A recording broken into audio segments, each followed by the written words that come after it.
Hello there. You're watching this video because you want to learn how to create Cinemagraph using Photoshop and After Effects, or maybe one of the two. So I have this image and I isolated the sky from the rest of the image.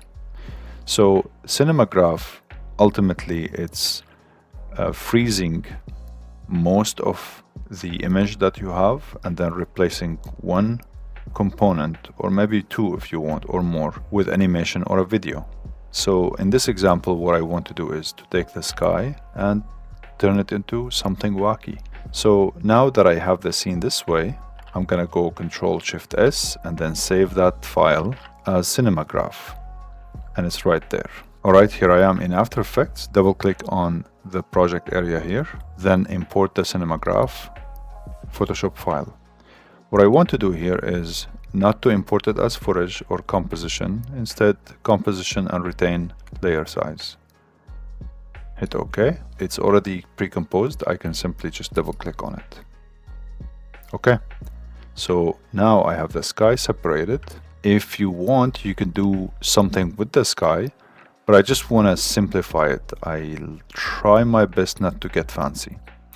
Okay, so this is what I have, and now I simply want to import something to throw in the background. I can import this image, and then I'm gonna grab that image and throw it on top there. And then I'm gonna hit S, scale it up. What I can do is gradual movement vertically. So I'm going to hit R to get to the rotation, and then rotate that 180 degrees. Hit P on the keyboard, so I would get to the position, and then click on that stopwatch. That's going to start keying the position of the layer. Then I'm gonna push it into 4 seconds-ish, and then push it up. All right, so we're about done actually. Now I'm gonna hide it and go back. This is my layer, so I'm gonna get organized here and name it. So I'm gonna show the wacky sky, and then I'm gonna bring that still on top. And I'm going to end my composition right here, the work area. So anytime I hit space, it's gonna loop only on that animation. So by clicking N on the keyboard, there it is. Now, of course, some of you are thinking this looks garbage, and you're right. The thing is, I'm only demonstrating how the technique works, and at the very least, hopefully this will help you on breaking that anxiety from like, oh my God, what would I do? But for those of you I know you want to see something a little bit better, I'm gonna make some additions. But before I continue, the process requires a great knowledge of selections. So for instance, how did I make the selection here? I can easily answer the question for you, but the thing is, every image has certain problems. So for that, there's a video that I made recently specifically for my students as of now that is not published. I'll just throw the link in the description. You've earned the access for it. It's really concise. It's really good, in my opinion. And it would help you, hopefully, on knowing exactly how to make any type of selection that you would need for any image, no matter how complex it is. Or at least you would know how to do maybe 85% of selections very effectively. So with that said, I'm gonna go here into box blur, and then I'm gonna apply that to the background. So here I have the wacky sky, and then increase that blurriness. Adds a nice texture at this point, right? I kind of don't like the beginning. It's a little, the gaps are too big to the point where it loses that nice texture there. So I'm gonna go to the beginning and push it up a little bit. There.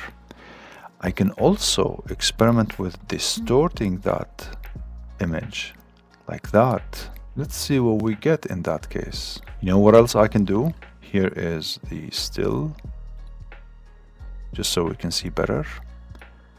I can go and apply the effect that is called warp. I can go here and throw that warp in there. And then I can make the bending like that. Just to give it some kind of an arc look.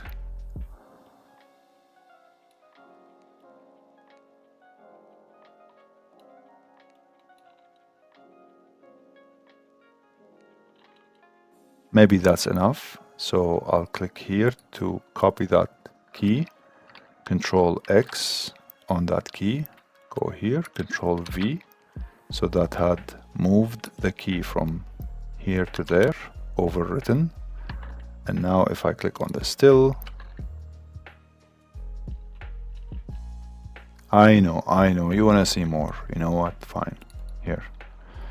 Tritone. Double click. If you have a layer selected and you hit double click, the effect would go directly into the layer that you have selected. So make sure you're careful before you double clicking anything. Okay, so that is some color to add. If you want, you can add something a little bit fiery. So yeah, as you can see, the Cinemagraph ultimately is about knowing how to isolate, what to isolate, and what video to throw or what effect to throw. For instance, I can still go and experiment with the sky and find out a way to do something with it.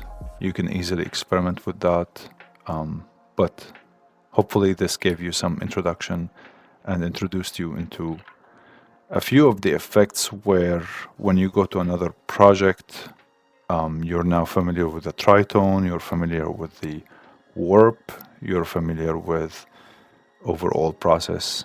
And I plan on doing fancier versions of the Cinemagraph because I think it's really cool.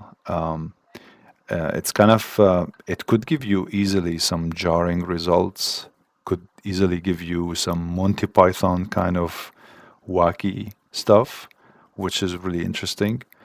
But yeah, that was the video. I hope you learned something today.